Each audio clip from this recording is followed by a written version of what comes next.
according to John. Glory to you, Lord. If you love me, you will keep my commandments.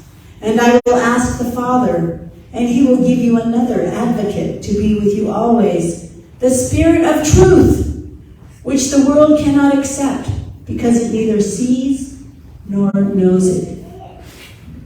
But you know it, because it remains with you and will be in you. I will not leave you orphans. I will come to you. In a little while, the world will no longer see me, but you will see me, because I live and you will live. On that day, you will realize that I am in my Father, and you are in me, and I in you. Whoever has my commandments and observes them is the one who loves me.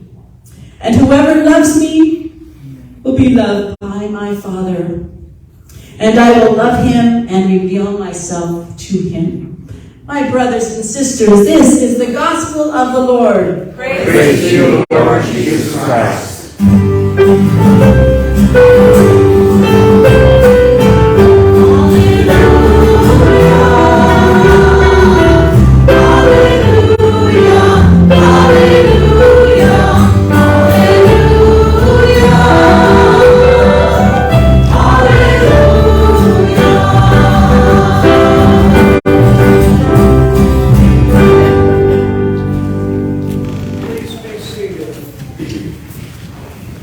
So for those of you who haven't gone to St. Matthew's for a while, you probably are unaware that every Mother's Day they invite a mother to speak, and that would be me this year, so I'm honored.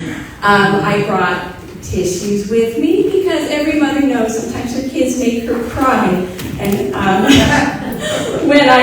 when Deacon Adelia said the words about the orphans, that rang true for me and for, I'm sure, for my family in many ways. I will not leave you orphans. Okay, so motherhood happens to us in a lot of different ways. Everybody's heard the expression, it takes a village to raise a child. And sometimes it takes aunts and uncles to raise children, or teachers. So all of us who are women have come to become mothers in various ways, even if we haven't given birth. And I know for Gerald and I, parenthood, the role of a parent happened many times over the years when we would have guest children in our home, whether that was godchildren who came to spend the weekend, or nephews who would come to spend the summer, or in one case, 4 years at our house. So at one point in our marriage, in the early 2000s, I don't want to speak for my husband, but I think the two of us really started longing to have permanent kids in our house, and then we would eventually find out what permanent means, because they're young adults still living with us, and we are blessed with their presence, so it's not a complaint. They're a lot of fun. Okay, so we started looking into adoption agencies, and then in, I guess it was 2001, we had narrowed it down to 2 different agencies, and we were debating whether we wanted to go over a great adventure that would be to go to China or Guatemala and adopt. And one of the agencies we were working with worked with those countries. And then we were also looking at a local agency to do a local adoption. So the week we were going to make our decision, I got a phone call from a friend of mine. She said, hey, you're not going to be seeing much of me anymore. I've taken a job with a Russian adoption agency, and I'm going to be traveling back and forth to Russia a lot from here on out. And I thought, well, that seems like fate. Next thing we knew, we had signed up to adopt from Russia. We hadn't even considered adopting from Russia, but we started making plans. So we signed up with this agency. The agency sends us a bunch of photographs of kids from not just Russia, but the agency worked with Kazakhstan and Ukraine and other Eastern European countries. And in that group of photographs were 2 little adorable 1-year-olds. One, I looked at it and I thought, what a cute little kid. His name was Nikolai. And I didn't think much of it because he was labeled as coming from Kazakhstan. So I kind of looked at him, thought, what a cutie pie, put him out of my mind, because we were told we would be adopting from Russia, not from these other Eastern European countries. And then also in that group of photographs was this adorable little girl, and she wasn't labeled as being from any particular region, but I remember looking at her and saying to my husband, "Oh, what a cute little Eskimo child," because I was told that she had the look of an Eskimo, and I was told that the people of one particular region that this Russian agency worked with were Chukchi people, and the Chukchi the word roughly translates into Russian Eskimo. So, again, the agency said we're not sure how many of these kids are still available. You know, we let you see these photographs, and then you can they help guide you where you want to go. But according to the Russian rules of adoption, you get there, and then they assign you a child. And we said, okay. So we had a social worker approve us for adopting 2 kids. At that point, it would have been 3 because our nephew is also living with us. And so I really, again, I was told that we weren't sure which kids would be available, but I was driving to work. I had a long commute at the time, and I would listen to the radio during my commute. And between commercial breaks, I would say this little prayer to myself once every morning, just a little 1-sentence prayer. God, guide me through my day. That's it. Said that prayer every morning, once a morning. And that particular morning, I said my little 1-sentence prayer. And what I'm going to try to do is describe in human words a spiritual experience, which for those of you who've had profound spiritual experiences, human words don't have other worldly words. So I'm going to try to use human words. All I can say is, when I said my prayer that morning, I brought tissues. I saw a little vision of the little Eskimo girl in my head. And I felt what I can only describe as a tiny little, I teach chemistry, a tiny little zap of the electrons in every cell of my body. And without hearing any words, I didn't hear words saying, "Oh, this is your daughter, you're going to adopt her." I just knew. No matter where that little Eskimo girl was, she was going to be our daughter. I just knew it in every cell of my body. So that day I went home and told my husband, wherever that little girl is, we're going to adopt her. He said, okay. So I told the orphanage, and they said, we've tentatively promised her to another family, but there's lots of kids that plan to go to Magadan, bring a fur coat, because fur coats are very fashionable in Russia. I didn't have one, I had a down coat, so I packed a down coat. And we made plans to go to Magadan. It was early 2002, and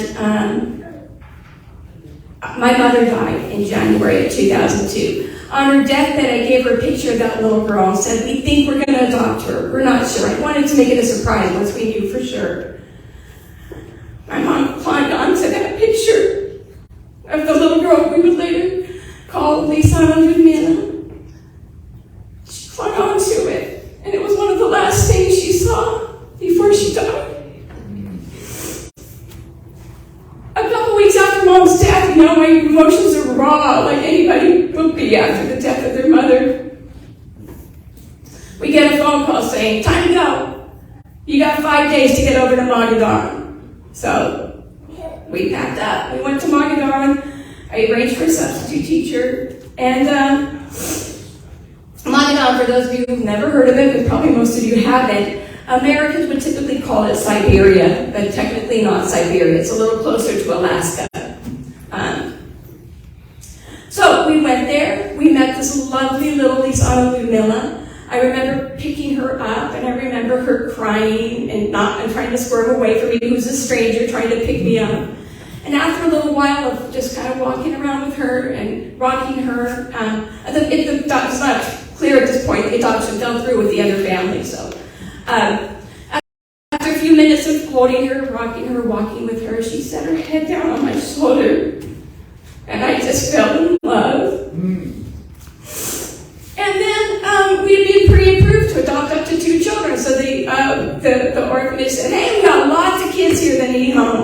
they started introducing us to other kids.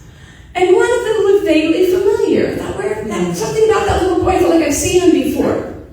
A little boy named Nikolai had been mislabeled as belonging to an orphanage in Kazakhstan. Next thing we know, we're planning to adopt 2 kids. We spent 10 or 11 days in Magadan bonding with these kids. The Russian officials told us, just go home, you're going to finish your paperwork. It's lots of paperwork when you're doing an international adoption. You're going to go home. Well, a lot can go wrong during an international adoption. And we were working with people who were kind of new to what they were doing, and a lot of mistakes were made. And hence, the right bride might be able to correct this mistake, and so on and so on. So 2 months turned into 3 months, 4 months. This was, again, we started this journey in February of 2002.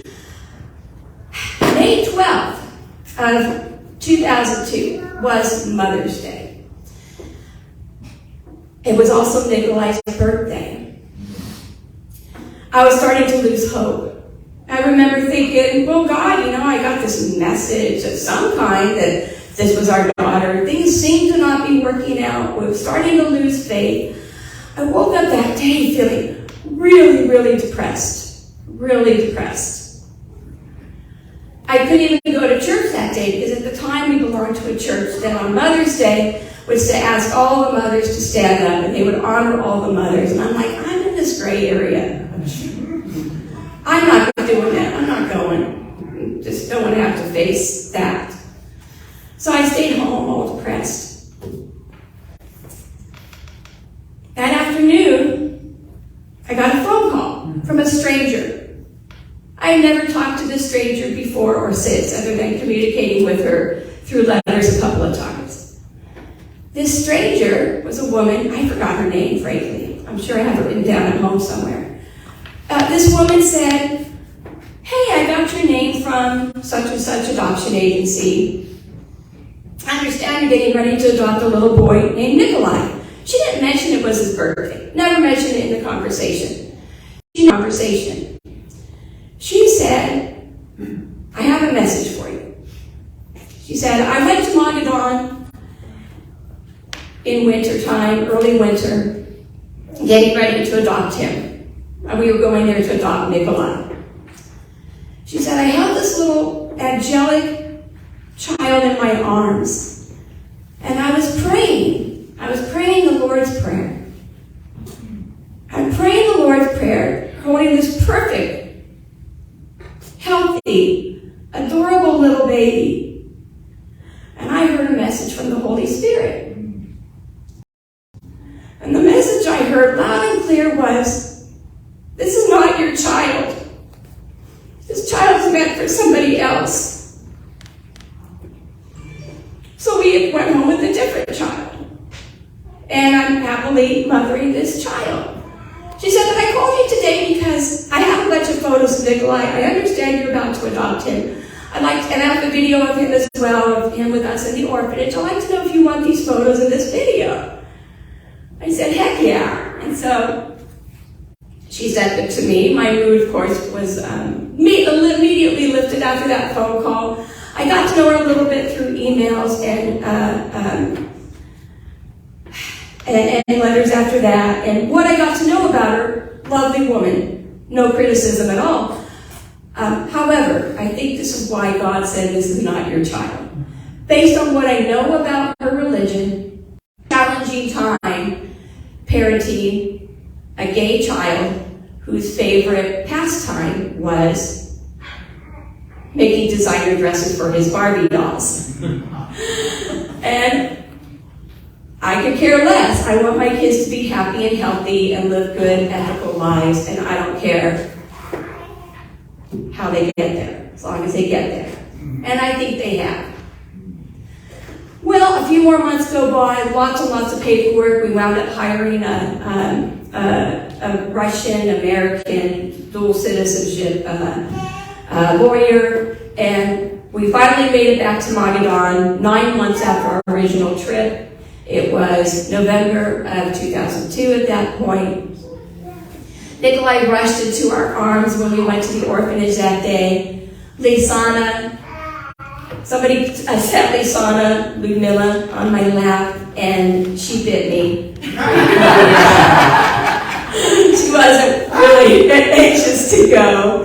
We had a lot of fun together 9 months before, but she probably forgot that part, or maybe she was mad that I abandoned her. I don't know. I don't think she remembers why. A few hours later, we were parents. We stood in front of a Russian judge. We pledged with the translator present that we would be parents to these children, and now here they are at the age of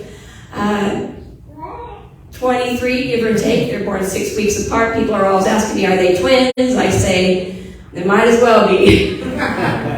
and here we are. And so I'd like to leave you with this. Motherhood happens to many of us in many ways. I know at least one person in our midst did the opposite of what my husband and I did, and gave a child up for adoption. And I'm sure that was a very painful process to go through. And I think about Nikolai and Lisana's, I like to say I think about their birth parents every day, but Lisana's, on a daily basis, she tells me, no, you're my birth mother. So, okay. But she was born in my heart, Nikolai was born in my heart, and takes a village to raise a child. I'm sorry that there were no grant when you guys were little. That would have been nice. But I do encourage everybody here to step up, whether or not you've given birth, whether or not you've adopted. Step up and be that parent. Because parents do go a little crazy once in a while, right? We need a little break once in a while. Feel free to step up and honor those parents, and by being the aunt, by being the godmother, by being the good friend, by being the teacher as needed. And I have to say, I really, when we started coming to St. Matthew's, y'all have no idea how much it meant to me that on Mother's Day, we don't just honor the mothers. We honor all the women who have played a motherly role, whether or not they've given birth, whether or not they've adopted. So thank you for that. Honor St. Matthew's.